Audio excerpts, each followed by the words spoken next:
वज़ीर आला बलूचिस्तान सरफराज भुट्टो ने बावर कराया बलूच अलीहदगी पसंदों से मुज़ाकरात करने या ना करने का फैसला किसी फर्द वाहिद का नहीं। नेशनल एक्शन में वाज़ेह लिखा है कि बलूच अलीहदगी पसंदों से डायलॉग करें। सरफराज भुट्टो ने वज़ीर दाखिला को वाज़ेह कर दिया कि रियासत के रिट चैलेंज करने वाले से आईनी हाथों से निपटेंगे।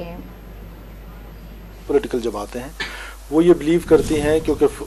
अगर आप देखें तो आइन के बाद COD की इम्पोर्टेंस है, चार्टर ऑफ डेमोक्रेसी, और उसके बाद जिस डॉक्यूमेंट की अहमियत है वो नेशनल एक्शन प्लान है। और नेशनल एक्शन प्लान में बड़ा वाज़ेह लिखा हुआ है कि पाकिस्तान की पॉलिटिकल लीडरशिप ने उस पर एग्री किया है कि आप बलोच सेपरेटिस्ट के साथ मुज़ाकरात करें। अब मेरी ज़ाती राय मुख्तलिफ हो सकती है, लेकिन अब मैं कोलिशन हुकूमत का चीफ मिनिस्टर हूँ, तो हमारी राय ये है कि सबसे पहले हम डायलॉग को प्रायोरिटी देंगे, और डायलॉग को प्रायोरिटी देते हुए हम जो ही हमारी ये कैबिनेट फॉर्मेशन कल परसों तक मुकम्मल हो जाएगी, हम उसके बाद पॉलिटिकल जमातें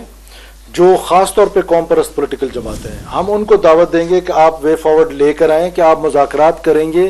किसके साथ मुज़ाकरात करेंगे।